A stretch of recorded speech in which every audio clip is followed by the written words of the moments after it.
Hello అండి, welcome to scaffolding education platform.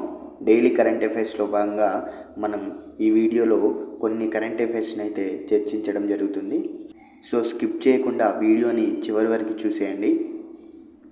మొదటగా చూసినట్లయితే ఇక్కడ మనకి 5 రాష్ట్రాలకి కొత్త గవర్నర్లను అయితే మనకి కేంద్ర ప్రభుత్వం నియమించడం జరిగింది. ఒడిశాకి కంభంపాటి హరిబాబు అని ఇక్కడ మనం చూస్తున్నాము.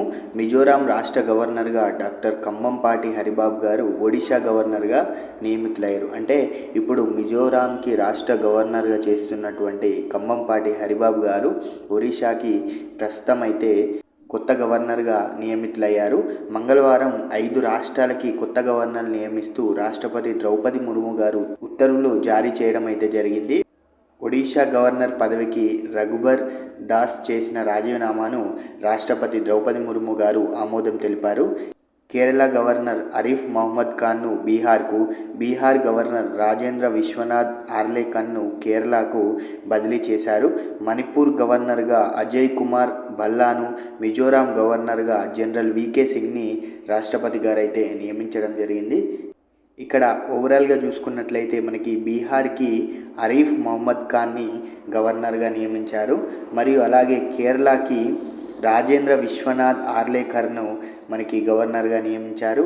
అలాగే మణిపూర్ గవర్నర్గా అజయ్ కుమార్ను, మిజోరాం గవర్నర్గా జనరల్ వికే సింగ్ని రాష్ట్రపతి ద్రౌపది ముర్ము గారు గవర్నర్గా నియమించారు. ఇక ఇంకొక అంశం చూసినట్లయితే అండర్-19 ఉమెన్స్ T20 వరల్డ్ కప్కి త్రిష మరియు ధృతి, వీరైతే తెలుగువారు.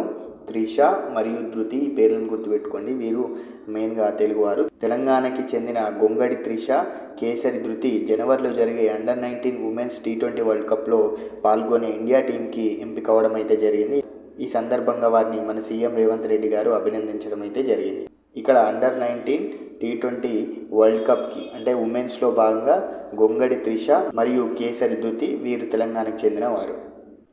ఇక మరొక అంశం చూసినట్లయితే కెన్ బెట్వా ప్రాజెక్టుకు నేడు ప్రధాని మోడీ గారైతే శంకుస్థాపన చేయబోతున్నారు. కెన్ బెట్వా నదుల అనుసంధాన ప్రాజెక్ట్ని ప్రధాని మోడీ గారు బుధవారం ఎక్కడ అంటే ఖజురాహో వద్ద శంకుస్థాపన చేయనున్నారు.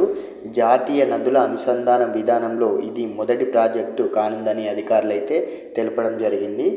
Under ground pressurised pipe irrigation విధానంలో చేపట్టే దేశంలోనే అతిపెద్ద సాగునీటి ప్రాజెక్టు ఇది కానుందని అధికారులు తెలిపారు.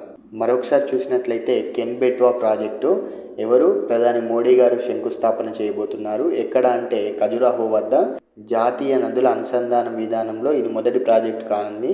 దీన్ని ఏ విధంగా అంటే under ground pressurised pipe irrigation విధానంలో ఇది మన దేశంలో చేపట్టే అతిపెద్ద సాగునీటి ప్రాజెక్టు.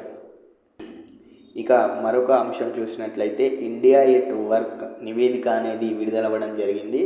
ఈ నివేదిక ప్రకారం ఈ ఏడాది మొత్తం 7 కోట్ల ఉద్యోగాల దరఖాస్తుల్లో మహిళలు చేసుకున్నవి 2.8 అంట. 2.8 కోట్లు మహిళలు చేసుకున్నవి ఉన్నాయంట.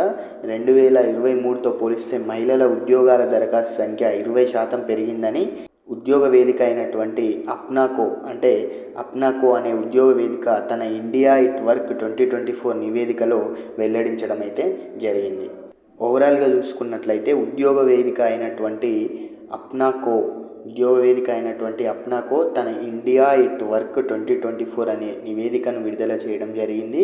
దీంతో పోలిస్తే అంటే ఈ నివేదికలో 2023తో పోలిస్తే మహిళల యొక్క ఉద్యోగ దరఖాస్తుల సంఖ్య 20% పెరిగిందని ఆ అప్నాకో అనే వేదిక ఇండియా ఇట్ వర్క్ 2024 అనే నివేదికలో పేర్కొనడం అయితే జరిగింది. ఏంటిది? ఇండియా ఇట్ వర్క్ అనే నివేదిక అప్నాకో అనే సంస్థ.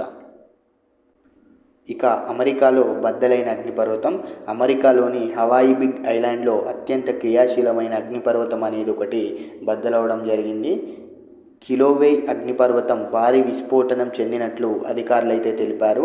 దీంతో అగ్నిపర్వతం నుంచి 80 మీటర్లు అంటే 260 అడుగుల ఎత్తు వరకు లావా అనేది ఎగిసిపడడం జరుగుతున్నట్లు వీడియోనైతే వోల్కనాలజిస్టులు విడుదల చేయడం అయితే జరిగింది. ఎక్కడ? అమెరికాలో ఎక్కడ అంటే హవాయి బిగ్ ఐలాండ్లో కిలోవేయ అగ్నిపర్వతం అనేది విస్ఫోటనం చెందింది.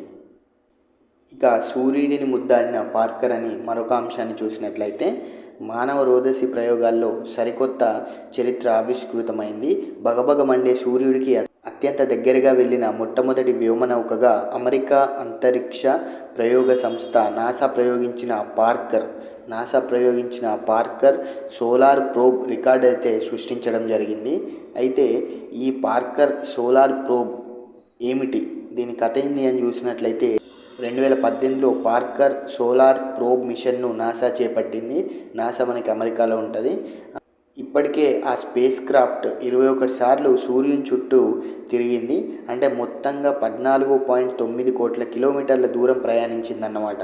అంటే ఇది గంటకు 6,92,000 కిలోమీటర్ల వేగంతో ఈ పార్కర్ ప్రోబ్ ప్రయాణిస్తుంది.